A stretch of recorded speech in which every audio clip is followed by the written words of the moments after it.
teman-teman. Oke, thank you for the reminder. Dan saya rekamnya dari chapter 1 ini ya. Berarti untuk perkenalan tadi juga nanti akan apa ya, kita skip jadi nggak bisa. Tapi tadi kayaknya sesi sore ada pengenalannya. Yang nggak ada malah chapternya atau isinya. Karena tadi ada masalah sedikit terkendala dengan aplikasi Zoom-nya atau koneksinya. Saya nggak tahu ya teman-teman. Seperti itu. Oke, thank you. Kalau nggak ada pertanyaan, kita lanjut ke chapter hari 1 ya, yaitu sentence teman-teman atau kalimat bahasa Indonesianya.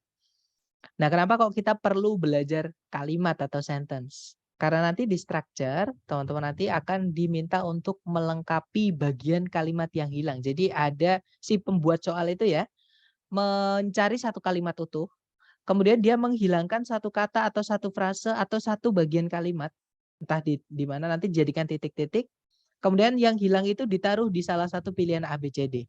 Nah, teman-teman suruh nebak yang mana ABCD itu yang bisa dimasukkan ke titik-titik supaya jadi kalimat yang utuh, lengkap, dan efektif. Maksudnya nggak boros seperti itu, ya. Makanya kita perlu kenalan dengan sentence atau kalimat. Nah, kalimat dalam bahasa Indonesia atau bahasa Inggris itu sebenarnya sama, teman-teman. Harus ada yang namanya subjek dan predikat. Nah, subjek sendiri pengertiannya apa? Subjek itu adalah kalau kita ngomong ke orang ya, kita menyampaikan suatu informasi ke orang supaya lengkap, minimal harus ada apa atau siapa yang pengen kita bahas atau kita angkat jadi topik pembicaraan. Itu namanya subjek, teman-teman. Oke.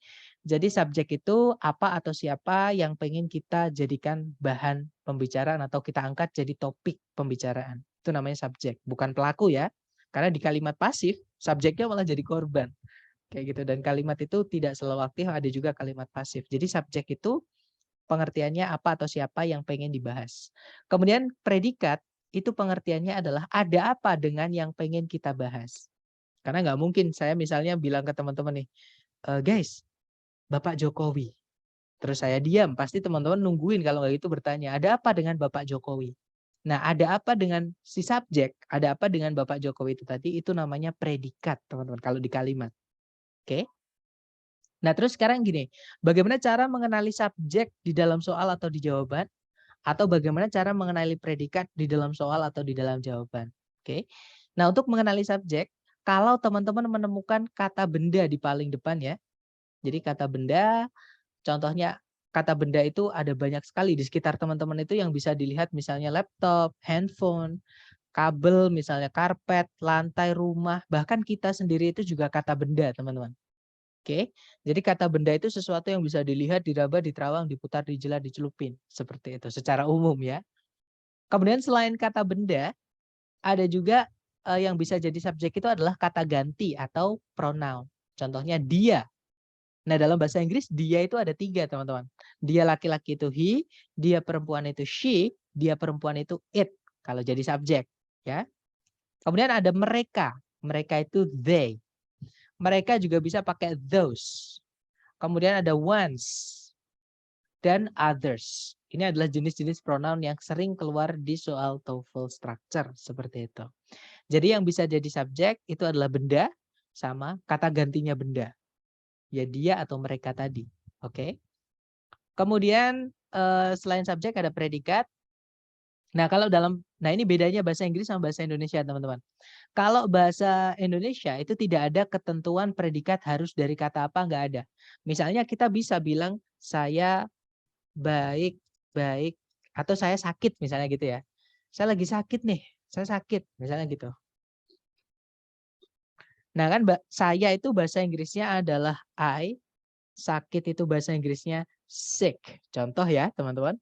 Nah untuk bilang saya sakit itu nggak bisa kita bilang I sick. Itu nggak bisa teman-teman. Kenapa? Karena nanti nggak ada predikatnya. Karena sakit itu dia adalah kata sifat teman-teman. Oke, sifat itu nggak bisa jadi predikat kalau dalam bahasa Inggris. Nah, tadi ya yang bisa jadi predikat dalam bahasa Inggris itu adalah kata kerja, teman-teman. Sebentar. Nah, yang bisa jadi predikat itu adalah kata kerja. Ya, contohnya ya berenang, membaca, berlari, bekerja, tidur, duduk, berdiri, meloncat, itu semuanya adalah kata kerja. Oke, contoh lagi kata kerja yang sering keluar di TOEFL itu occur, artinya terjadi. Overcome, artinya mengatasi. Rise, artinya bangkit atau naik gitu ya. Raise, artinya mengangkat. Support, artinya mendukung. Consist, artinya terdiri gitu atau mengandung kayak gitu ya. Improve, artinya mengembangkan atau memperbaiki atau memajukan kayak gitu ya. Blow, artinya bertiup bisa, meniup juga bisa. Dan masih banyak lagi karena kata kerja itu ada banyak sekali ya. Nah, makanya untuk bilang saya sakit dalam bahasa Inggris itu bukan I sick tapi I am sick.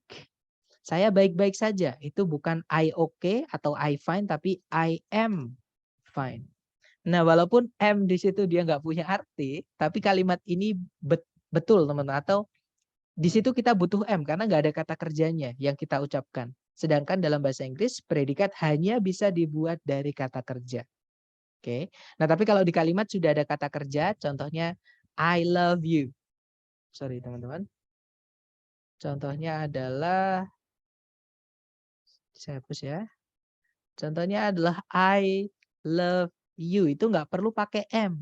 Kenapa? Karena sudah ada love. Love itu kata kerja teman-teman. Jadi nggak perlu pakai am lagi. Cukup love aja. Nanti kalau ditambahkan am di sini nanti predikatnya malah double.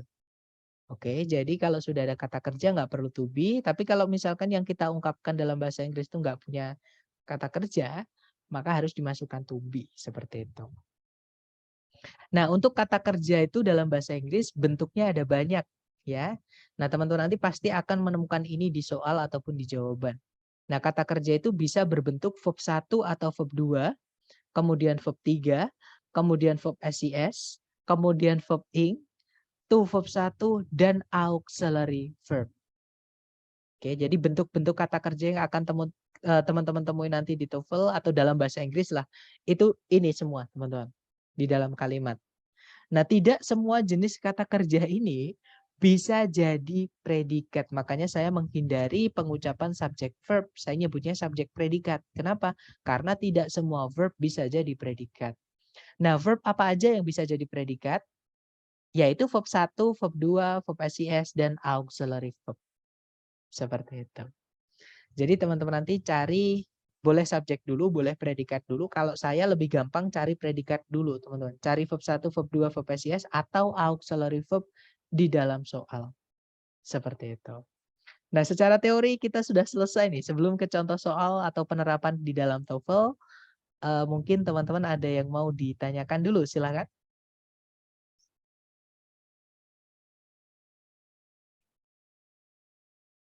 Nggak ada ya? Atau nanti kalau ada pertanyaan, teman-teman boleh langsung unmute saja, jangan sungkan-sungkan, teman-teman. Tanyakan aja.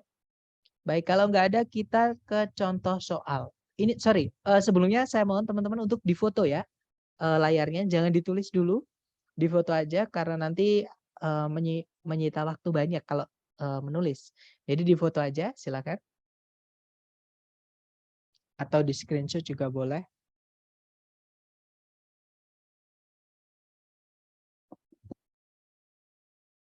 Oke, sudah ya teman-teman. Baik, sekarang kita ke penerapannya di dalam TOEFL, di dalam soal structure. Nah, di sini saya punya 3 contoh soal. Soal pertama, nah, caranya kalau saya yang paling gampang itu cari predikatnya dulu. Pertanyaan saya ke teman-teman nih. Di soal kira-kira ada predikat nggak ya teman-teman? Kalau ada kira-kira yang mana? Oke, good. Saya mendengar ada yang menyebutkan are noun. That's right. Ini adalah predikatnya ya teman-teman. Auxiliary verb. Seperti itu. Nah, berarti kita sudah punya predikat. Karena titik-titiknya di sebelumnya predikat itu adalah tempatnya si subjek. Berarti kita hanya kehilangan subjek, teman-teman.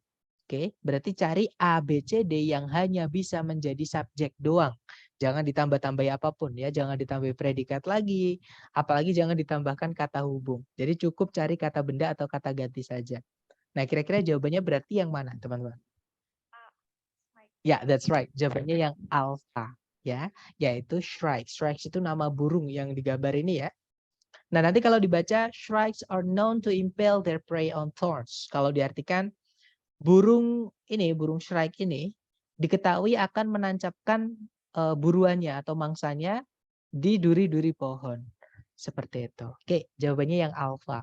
Kalau yang Bravo salahnya kenapa? Bravo itu ada kata hubung, teman-teman. Atau namanya conjunction atau konjungsi ya. Materi kita hari kedua. Oke. Nah, intinya kenapa kok conjunction salah?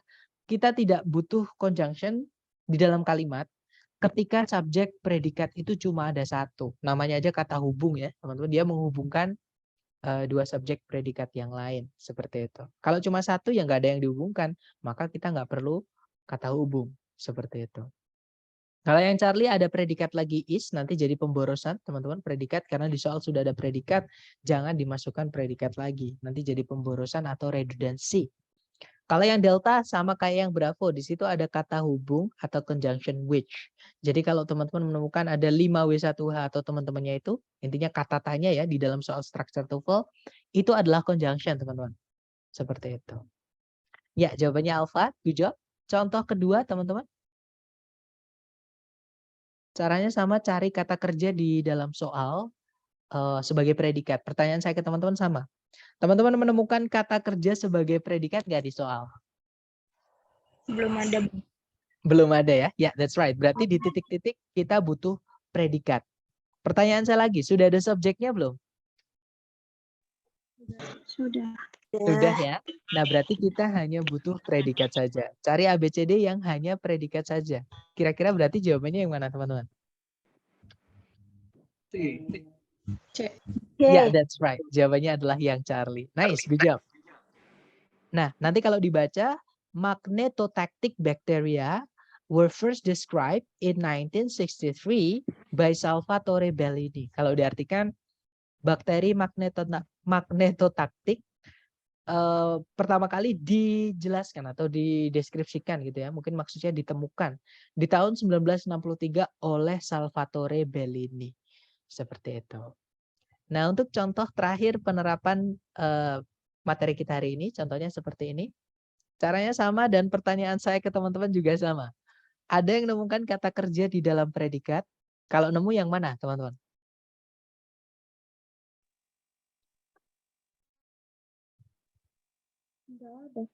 Nggak ada ya, that's right, good. Betul. Jadi hati-hati dengan kata across, teman-teman. Across sama cross aja yang nggak ada e-nya itu beda. Kalau across itu preposisi, nanti kita akan belajar preposisi di hari ke-7. Tapi mungkin sedikit gambaran, preposisi ini dia nggak bisa berdiri sendiri, teman-teman. Preposisi ini harus selalu ditarik sampai nemu kata benda, dan ini nanti jadi satu garis. Dan dia akan berubah menjadi keterangan. Jadi fungsi preposisi, kelas kata preposisi adalah merubah kata benda atau kata ganti setelahnya sebagai objeknya ya, menjadi keterangan. Seperti itu. Jadi ini keterangan bukan kata kerja. Ya, berarti kita belum punya predikat, karena titik-titiknya di paling depan dan nggak mungkin di dalam soal structure TOEFL itu predikat muncul di paling depan, nggak mungkin teman-teman. Harus ada subjek sebelumnya ya. Berarti kita juga kehilangan subjek. Cari ABCD yang subjek dan predikat. Yang alpha ada subjek coconut waste briquettes tapi tidak ada predikatnya. Alpha nggak bisa teman-teman. Kalau yang Bravo ada subjek coconut waste briquettes tidak ada predikat, malah dimasuki kata hubung satu lagi yaitu that. Kita nggak butuh kata hubung atau conjunction ya. Kalau yang Charlie di situ ada subjek coconut waste briquettes, ada predikat reduce tapi ada conjunction atau kata hubung yaitu that. Kita nggak butuh kata hubung kalau subjek predikat cuma satu di kalimat. Nah, berarti jawabannya pasti yang delta. Di situ subjeknya adalah coconut waste briquettes, predikatnya adalah reduce. Ya, betul. Jadi nanti kalau dibaca coconut waste briquettes reduce deforestation across the globe. Kalau diartikan briket limbah kelapa mengurangi penggundulan hutan di seluruh bumi atau di seluruh dunia. Seperti itu. Nah, dari ketiga contoh soal tadi mungkin ada yang masih bingung nih, teman-teman. Silakan kalau ada yang bingung ditanyakan bingungnya di mana supaya nanti bisa kita bantu seperti itu. Silakan kalau ada pertanyaan. Atau nanti kalau teman-teman ada pertanyaan, boleh langsung unmute ya, karena sepertinya teman-teman masih bisa mengikuti. Dan materi hari pertama ini adalah pondasi ya, teman-teman. Maksudnya pondasi ini adalah materi yang paling penting, walaupun paling gampang. Tapi ini paling penting. Karena teman-teman akan menggunakan teknik ini terus sampai materi chapter ke-10 nanti. Di materi terakhir tentang structure. Ya, karena teknik ini selalu teman-teman pakai ketika tes seperti itu. Oke, kalau nggak ada pertanyaan, kita lanjut ke latihan soal buat teman-teman. Dicoba dulu ya. Waktunya 30 detik. Dimulai dari sekarang, silahkan teman-teman. Jawabannya dikirim di chat, silahkan.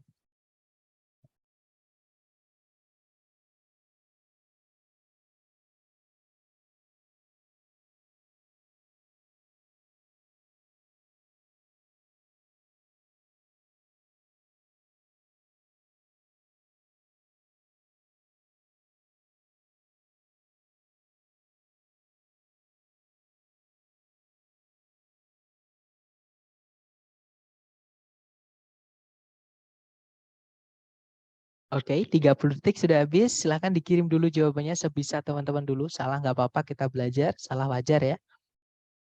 Baik, dan saya lihat semuanya menjawab Charlie. Oke deh, kita cek bersama ya. Apakah jawabannya Charlie? Seperti biasa cari predikat dulu kalau ditarik dari depan ke belakang. Di situ ada verb 2, yaitu became ya teman-teman.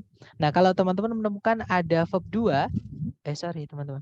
Kalau teman-teman menemukan ada verb 2 di dalam soal, fix itu predikat ya, karena fungsi verb 2 itu hanya bisa menjadi predikat teman-teman. Seperti itu. Sebentar.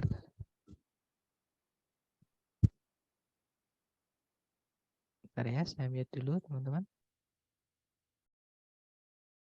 Oke. Nah, berarti di situ kita hanya butuh subjek saja ya.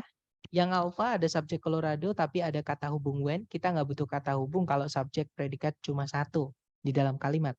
Kalau yang Bravo ada subjek it, nah tapi ada predikat lagi yaitu was. Nanti jadi double ya, teman-teman, pemborosan. Nggak boleh kita masukkan dua predikat. Kalau yang Charlie ada subjek Colorado, jadi kemungkinan Charlie bisa. Kalau yang Delta ada Colorado tapi ada kata hubung which. Kita nggak butuh kata hubung kalau subjek predikat di kalimat cuma satu. Oke, berarti jawabannya yang Charlie ya. Nah, nanti kalau dibaca, Colorado became a state in 1876. Kalau diartikan, Colorado menjadi sebuah negara bagian Amerika Serikat di tahun 1876. Seperti itu. Oke, lanjut ke number 2. Silahkan dicoba lagi, jangan takut benar ya. Waktunya 30 detik, dimulai dari sekarang. Silahkan teman-teman.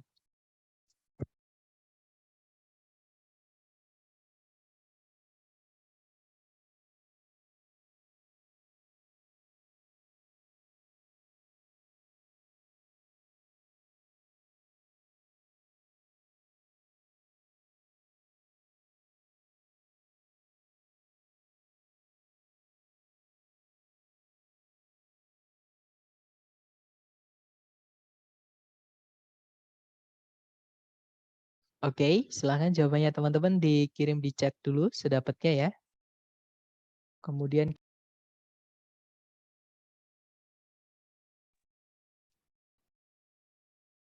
sorry teman-teman. Oke, saya lihat di chat ada jawaban Delta. Mohon maaf ya, tadi ada sedikit masalah koneksi.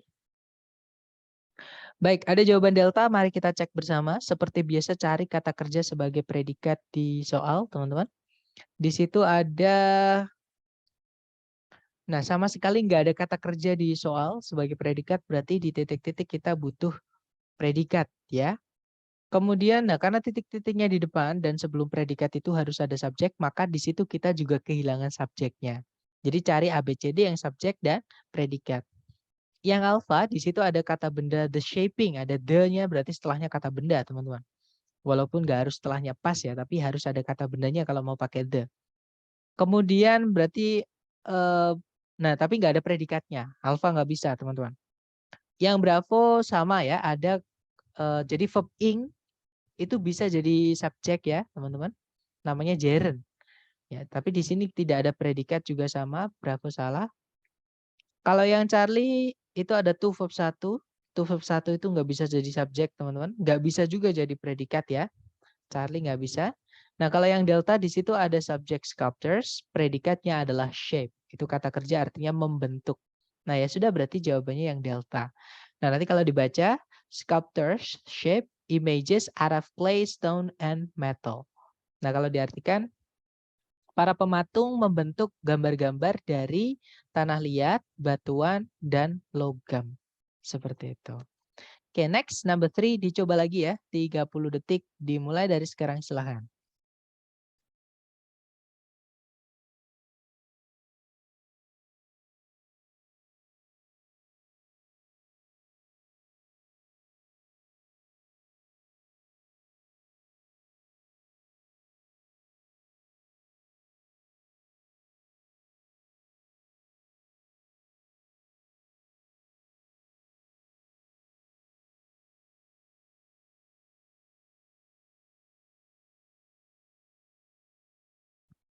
Oke, 30 detik sudah habis.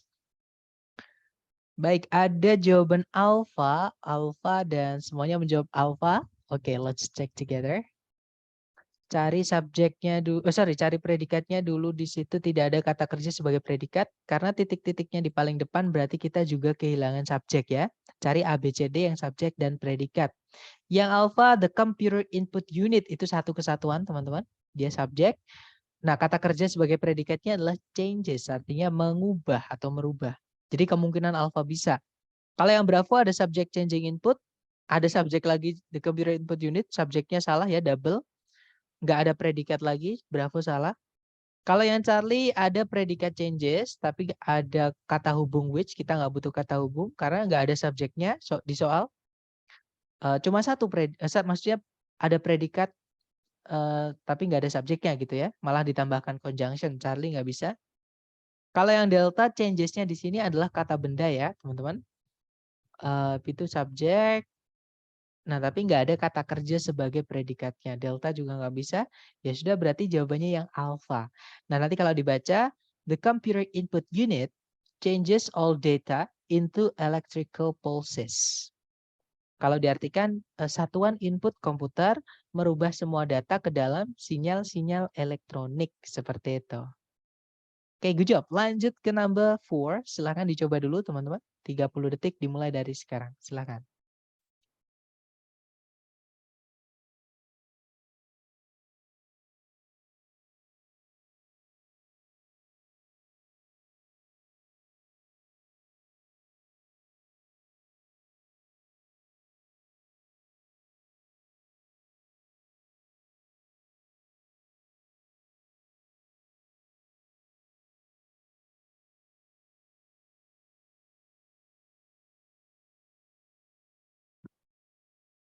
Oke, 30 detik sudah habis.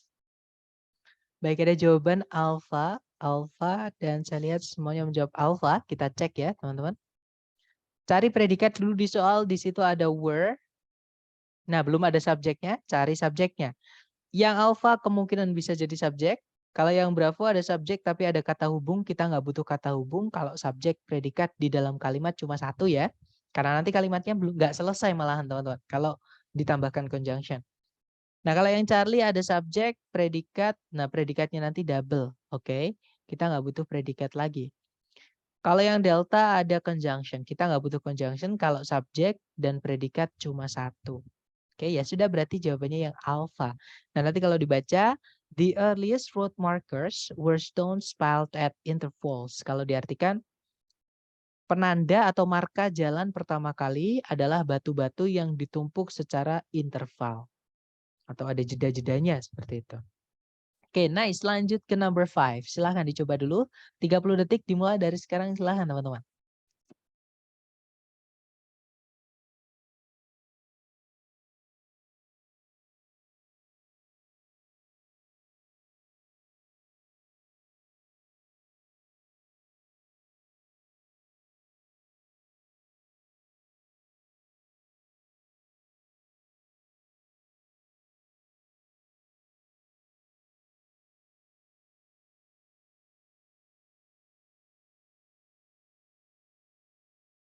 Alright, 30 seconds over. Dan ada jawaban Bravo, dan saya lihat semua menjawab Bravo. Kita cek bersama ya. Seperti biasa cari predikat dulu. Di situ ada is known. Subjeknya, nah belum ada subjeknya ya teman-teman. Karena hati-hati dengan kata thesis. Thesis di sini nggak mungkin jadi subjek. Ada dua alasan ya. Yang pertama karena di situ predikatnya is, sedangkan thesis ada s-nya itu jamak. Harusnya nggak boleh pakai is, harusnya pakainya are. Kalau thesis ini subjek. Ya. Kemudian yang kedua, sebelumnya thesis itu ada kelas kata preposisi yaitu of. Kalau ada preposisi, kata benda atau kata ganti setelahnya yang sebagai objek itu ya, itu nanti akan ditarik satu garis dan berubah menjadi keterangan. Dan keterangan tidak bisa jadi subjek. Ya berarti di sini kita kehilangan subjek saja. Nah yang alpha ini sebenarnya bisa jadi subjek teman-teman. Verb ing itu bisa jadi gerund yang atau kata benda tadi. Tapi ada syaratnya. Kalau misalnya subjek itu atau objek ya intinya kata benda itu dibuat dari kata kerja, maka harus mengikuti kata dasarnya atau kata kerja bentuk pertamanya. Kalau dia butuh objek ya harus dikasih objek. Kalau tidak butuh objek jangan dikasih objek. Nah di sini setelahnya studying itu dikasih kata sifat teman-teman yaitu scientific. Nah tapi nggak ada kata bendanya sebagai objeknya. Yang alpha ini tidak lengkap gerundnya. Ya, walaupun verb ing juga bisa jadi subjek, tapi kalau bagiannya ada yang hilang, nggak bisa jadi subjek, nggak lengkap. Nanti diartikan juga nggak bisa. Yang alpha nggak bisa ya. Kalau yang bravo ada kata benda the scientific study. Itu subjek, kemungkinan bravo bisa. Kalau yang Charlie tuh verb 1 itu tidak bisa jadi subjek. Charlie nggak bisa. Kalau yang delta, nah ini ada predikat lagi. Ya, nanti predikatnya double, apalagi ditambahkan satu conjunction, padahal belum ada subjek sama sekali di soal. Di delta ini juga sama sekali nggak ada subjek, teman-teman. Ya sudah, berarti jawabannya yang bravo. Nah, nanti kalau dibaca, the scientific... Mungkin ada pertanyaan, silakan.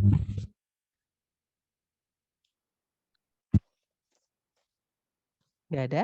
Baik, kalau nggak ada, saya mute dulu ya. Oke, kita baca di situ bacanya nanti jadinya the scientific study of tissues is known as histology. Kalau diartikan penelitian ilmiah mengenai jaringan-jaringan itu dikenal sebagai histologi seperti itu. Well, nice. Lanjut teman-teman ke next number 6. Silahkan dicoba dulu. You have 30 seconds from now. Silahkan.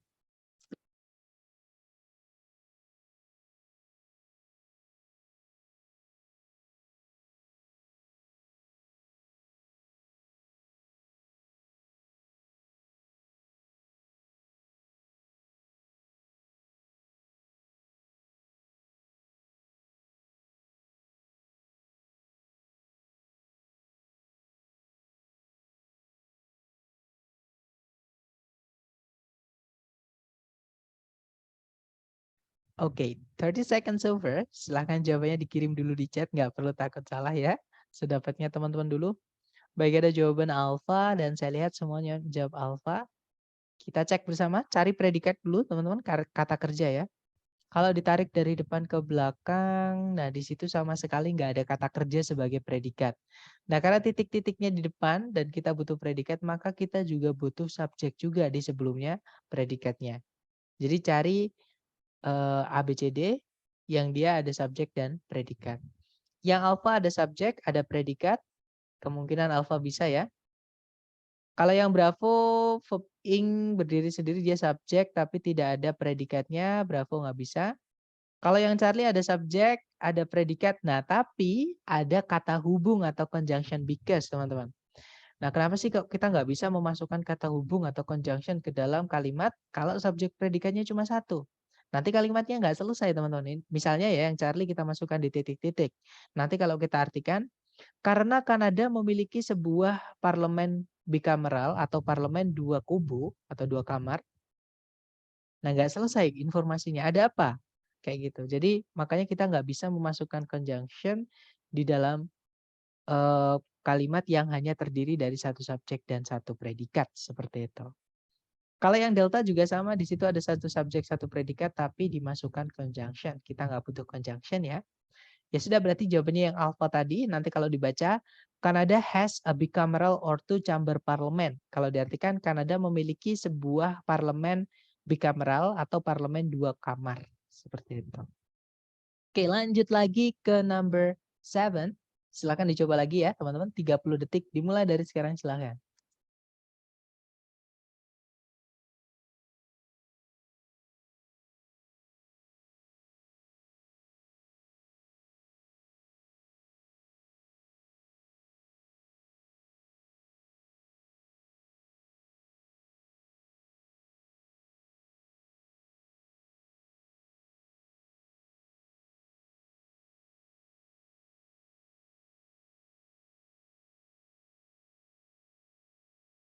Alright. 30 seconds over. Silahkan jawabannya dikirim di chat, teman-teman. Baik, ada jawaban Charlie dan semuanya menjawab Charlie ya. Mari kita cek, cari kata kerja sebagai predikat. Nah, sama sekali nggak ada kata kerja sebagai predikat di situ. Berarti di titik-titik harus kita masukkan predikat. Sudah ada subjek yaitu muskrats. Nah, berarti kita punya subjek tapi belum punya predikat. Yang alpha verb ing yang berdiri sendiri tanpa auxiliary sebelumnya, dia nggak bisa jadi predikat ya. Alpha nggak bisa. Kalau yang bravo ada predikat, nah tapi tidak maksud saya tapi dimasukkan subjek lagi. Nanti subjeknya jadi double, pemborosan. Bravo nggak bisa karena pemborosan subjek. Kalau yang Charlie ada kata kerja stay, kemungkinan Charlie bisa ya. Kalau yang delta ada to verb 1. Nah, to verb 1 itu nggak bisa jadi predikat ya, teman-teman. Berarti delta nggak bisa, ya sudah berarti jawabannya yang Charlie. Nah, nanti kalau dibaca, muskrats generally stay close to the edge of a bog. Kalau diartikan, tikus-tikus rawa umumnya tinggal dekat dengan tepian rawa. Seperti itu.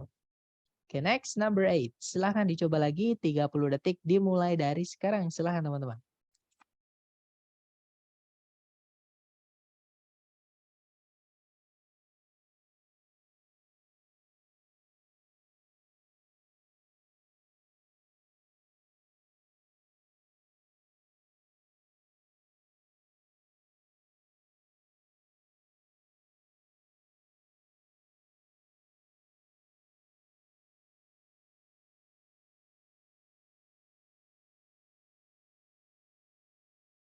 Oke. 30 seconds over. Silahkan jawabannya teman-teman dikirim di chat ya. Baik, semuanya menjawab alpha. Oke, kita cek teman-teman. Cari kata kerja sebagai predikat. Di situ ada verb SES ya, yaitu dates. Nah, tapi belum ada subjeknya ya. Sudah di situ kita hanya butuh subjek saja. Cari ABCD yang bisa jadi subjek saja ya. Yang alpha kemungkinan bisa, itu kata benda, the modern circus. Kalau yang bravo ada subjek tapi kata hubung that di situ yang bikin dia salah. Charlie juga sama, ada subjek tapi ada kata hubung well di situ yang bikin dia salah. Yang delta juga sama, ada subjek the modern circus tapi ada kata hubung that yang bikin dia salah. Ya sudah berarti jawabnya yang alpha. Nah, nanti kalau dibaca, the modern circus dates from the end of the 18th century. Kalau diartikan, sirkus modern berasal dari akhir abad ke-18. Oke, good job teman-teman. Lanjut ke number 9. Silahkan dicoba lagi 30 detik dimulai dari sekarang. Silahkan teman-teman.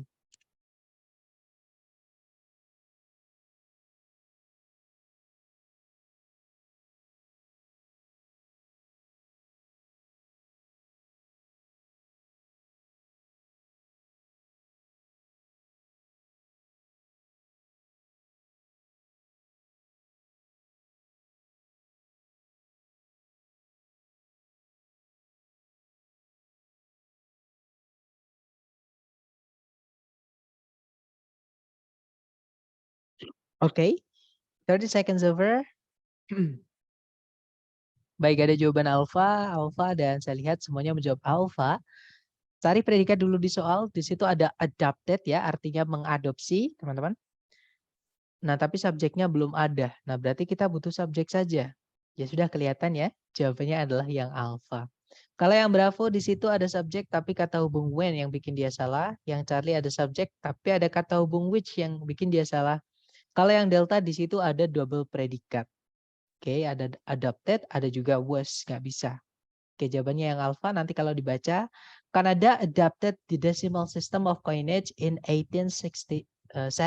Kalau diartikan, Kanada mengadopsi sistem desimal dari coinage di tahun 1867. Well, good job teman-teman. Next, terakhir ya, nomor 10. Dicoba dulu, jangan takut salah. 30 detik dimulai dari sekarang, silahkan.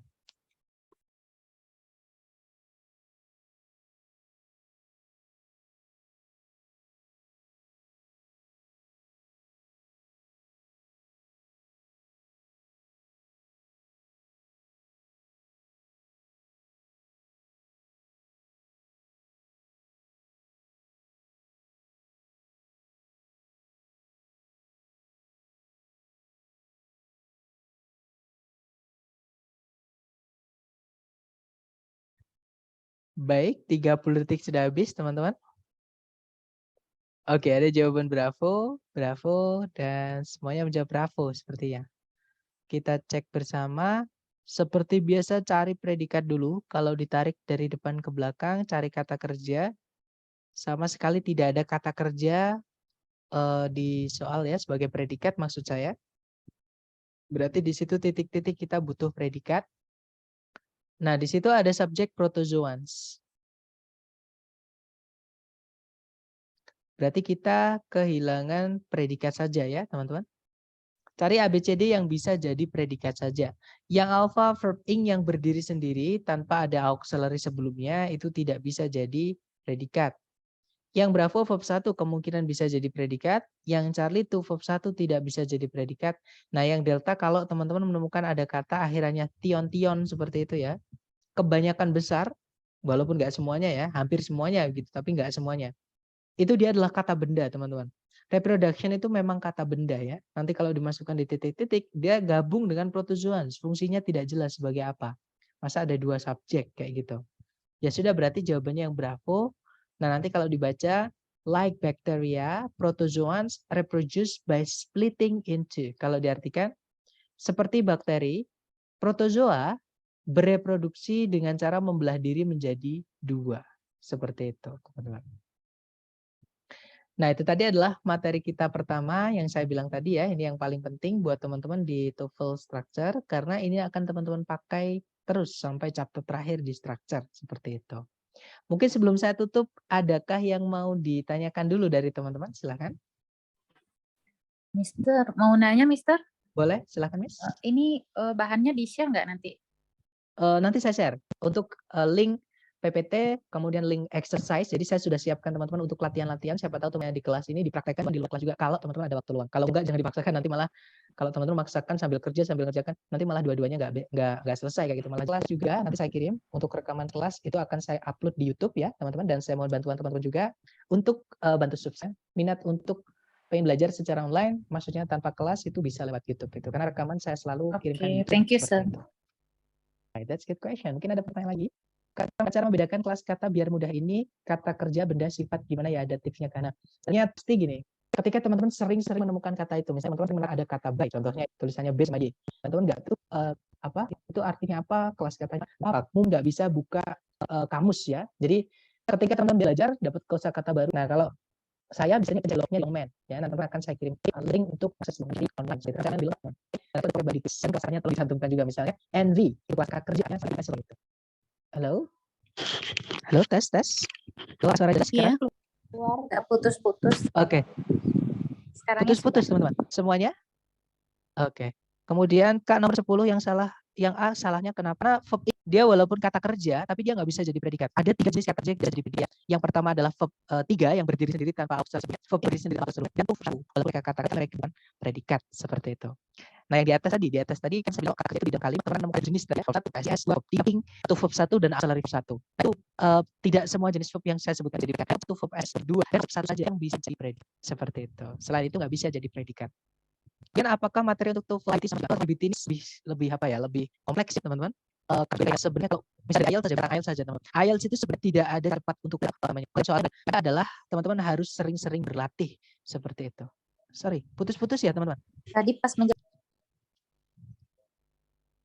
Sorry ya, saya ganti ke ini.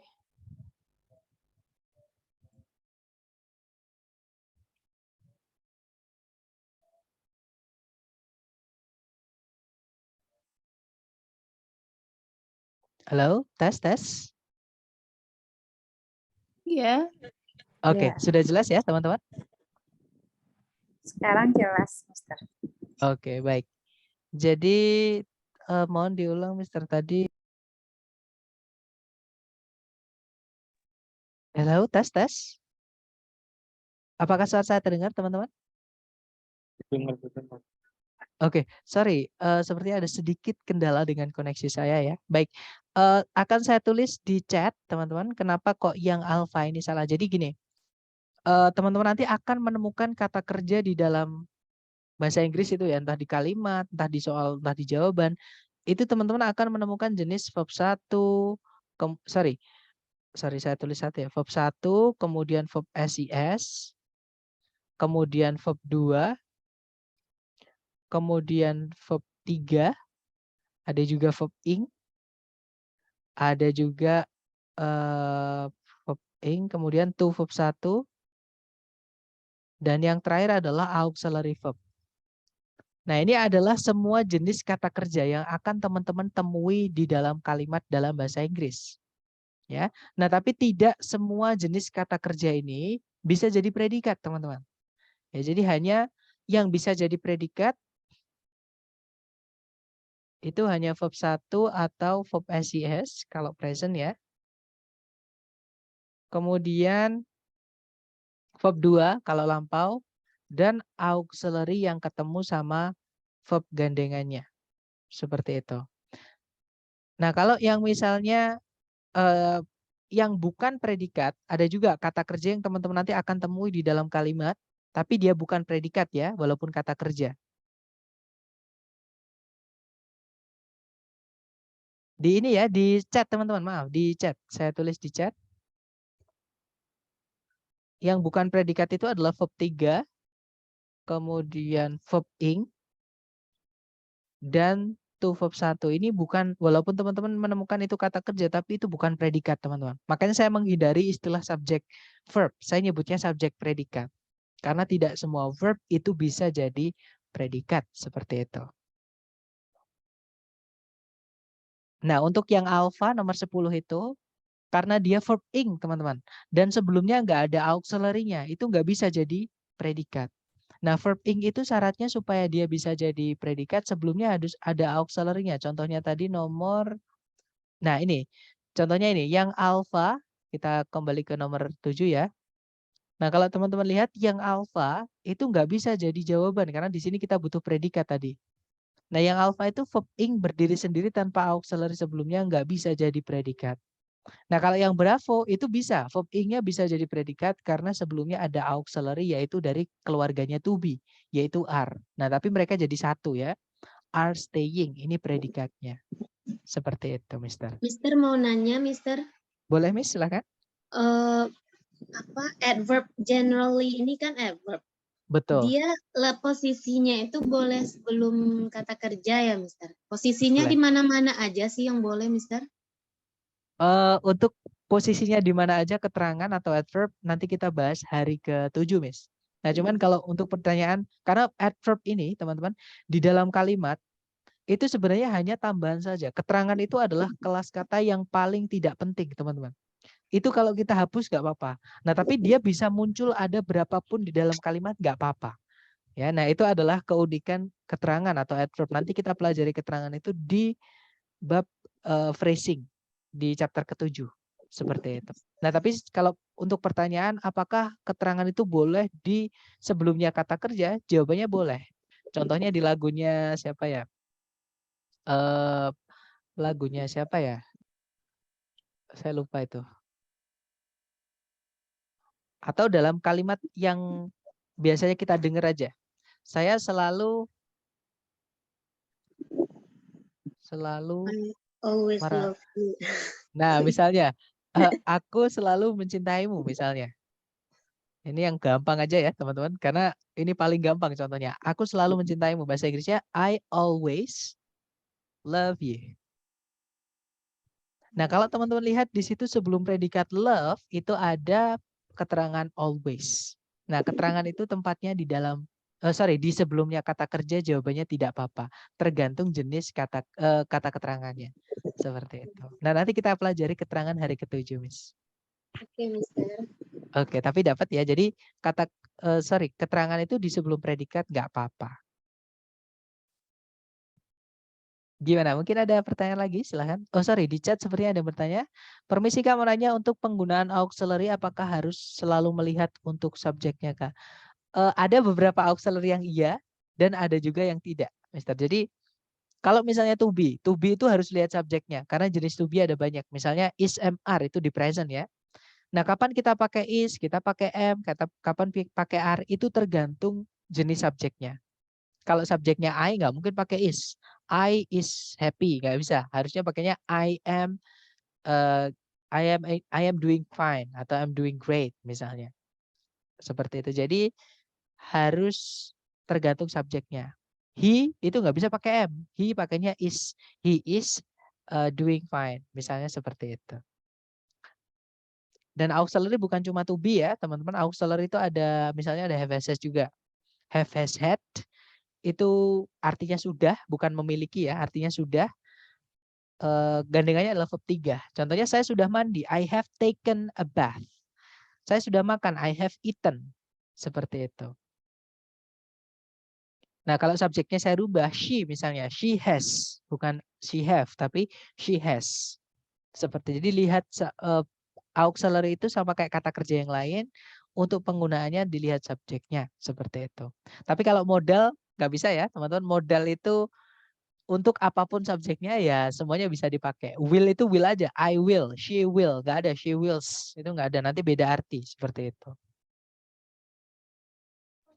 Mau tanya sedikit boleh? Oh boleh, silakan Mister. Berarti tambahan untuk predikat di sini ada auxiliary sama verb ing ya? Bisa gitu Betul, apa? auxiliary to be, betul. Auxiliary dari keluarganya to be, gandengannya adalah verb ing. Contohnya saya sedang makan, I am eating. Itu boleh. Tapi verb ing kan bukan predikat ya, teman-teman. Supaya dia bisa jadi predikat ditambahkan to be tadi. Jadi I am eating, saya sedang makan. Saya sedang belajar ya, I am studying. Saya sedang nonton TV, I am watching TV. Seperti itu. Dapat ya, Mister? Iya Kak, makasih. Alright, that's good. Kemudian ada pertanyaan Kak, TOEFL itu kan banyak jenisnya. IPT dan PBT itu apa sama? Kalau jawaban saya sama. ITP itu adalah penyatuan dari PBT sama CBT, teman-teman. Dulu ada namanya PBT, paper based test, yang teman-teman harus datang ke tempat pendaftarnya itu ya, atau pelaksana tesnya itu. Ada juga ITP seperti itu.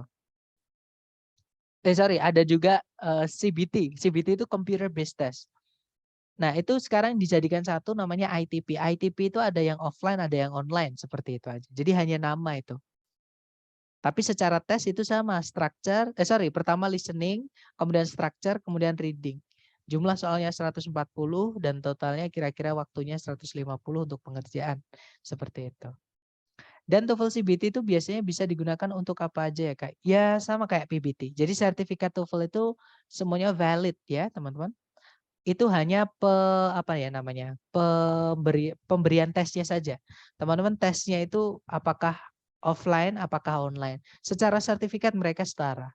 Kayak gitu, buat beasiswa bisa dan seterusnya. Tapi setahu saya yang valid itu yang asli dari ITS ya teman-teman. Kalau yang prediksi, karena soalnya juga sudah berceceran di internet, itu nggak valid lagi dipakai seperti itu. Tapi kalau yang ITS asli, setahu saya pasti bisa. Kemudian apakah materi TOEFL ini juga bisa untuk IBT, untuk kelas speakingnya gimana ya?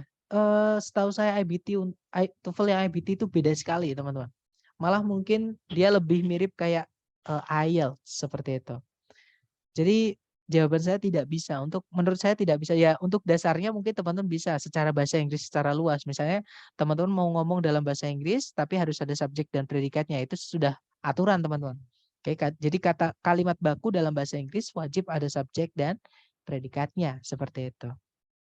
Mister boleh request untuk besok usahakan bisa coret-coret langsung di materi yang Mister lagi jelasin, gak enak aja screenshotnya.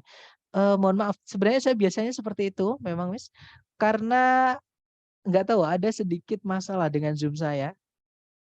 Nah, jadi saya ketika nyoret-nyoret seperti ini nggak keluar. Tapi kalau teks biasanya keluar, biasanya enggak. Nah ini keluar, tapi biasanya enggak kayak gitu. Jadi kalau enggak itu kadang saya juga jengkel, ini gimana benernya kayak gitu. Jadi akhirnya ya improvisasi, saya pakai chat aja kayak gitu. Tapi kalau bisa pasti saya coret-coret di layar kayak gitu. Mudah-mudahan ada yang bisa Berarti kalau bantu. betul, kalau mungkin ada. Kemudian dan kita cuma punya CBT itu nggak apa-apa, jawabannya nggak apa-apa. Karena PBT itu cuma soalnya sama kok. Soalnya maksudnya itu tadi listening, structure sama teman-teman nggak disebutkan. Itu apakah PBT, apakah CBT nggak ada teman-teman. Yang ada itu TOEFL itu aja. TOEFL yang ITP seperti itu. Jadi itu IP namanya. Jadi itu. Boleh diulangi yang tadi awal predikat. Ya jadi diklik itu bisa jadi namanya. Verb ing itu kalau berdiri lebih predikat. Saya bisa dari sebelumnya harus ada auxiliary keluar. Contoh tadi saya sedang masak, ayam ping. Saya sedang ini, saya sedang duduk, saya sedang ayam ping. Seperti itu. Putus lagi teman-teman. Tes. Iya, putus-putus. Sepertinya masalahnya berarti di Mbak, nanti saya cek kenapa ini Zoom-nya ya. Tapi gimana? Tadi dapat nggak jawabannya? Halo? Ya, Mister. Dapat ya, teman-teman. Jadi gini, auxiliary harus, maksud saya verb ing, verb 3 berdiri sendiri sebagai predikat. Pakai aplikasi, Mister. Jadi apa aplikasi sudah tahu. Sebelumnya nggak seperti ini, tapi nggak tahu seperti ini. Mungkin karena mungkin ya teman-teman. Pagi laptop saya nyala, mungkin seperti itu. Tapi nggak tahu. Belum sama saya kemarin ya, soal tes mana namanya banyak yang request saya bikin kayak gitu, bikin soal diri. Jadi laptop saya belum saya lihat, mungkin ada itu. Tapi yang besok saya mau matikan itu kelas, mungkin baru nanti saya gitu.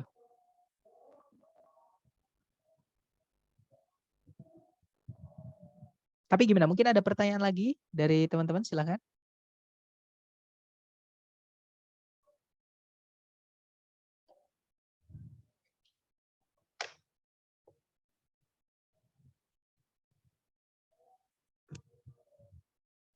Halo, tes. Apakah masih putus-putus teman-teman suara saya atau sudah jelas? Sudah jelas itu. Sudah jelas ya, oke. Terima Iya. kasih. Baik, ada pertanyaan Kak, setahu saya TOEFL ITP itu untuk keperluan dalam negeri ya. Kalau untuk luar negeri disarankan yang TOEFL IBT atau IELTS ya. Setahu saya juga seperti itu. Jadi TOEFL ITP itu dipakai di negara-negara Asia, teman-teman. Indonesia masih pakai ITP. Misalnya Thailand, teman-teman mau ke Singapura, misalnya mau pokoknya masih pakai negara-negara tetangga itu masih pakai TOEFL ITP seperti itu. Tapi untuk teman-teman mau pergi ke Australia misalnya ya, atau misalnya ke Amerika atau negara-negara yang memang ngomongnya bahasa Inggris, itu nanti sekarang TOEFL ITP setahu saya itu levelnya kalau teman-teman mau mencari beasiswa untuk sekolah itu setahu saya sudah nggak bisa, setahu saya ya teman-teman. Jadi harus pakai IBT atau IELTS kayak gitu. Karena ITP tidak diujikan writing dan speaking, betul. Tidak ada writing sama speakingnya kalau di ITP. Kalau di IBT dan IELTS itu empat-empatnya skill itu diujikan, betul.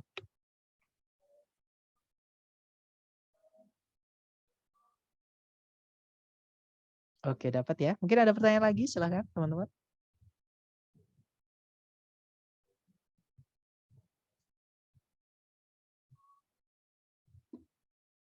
Nggak ada ya.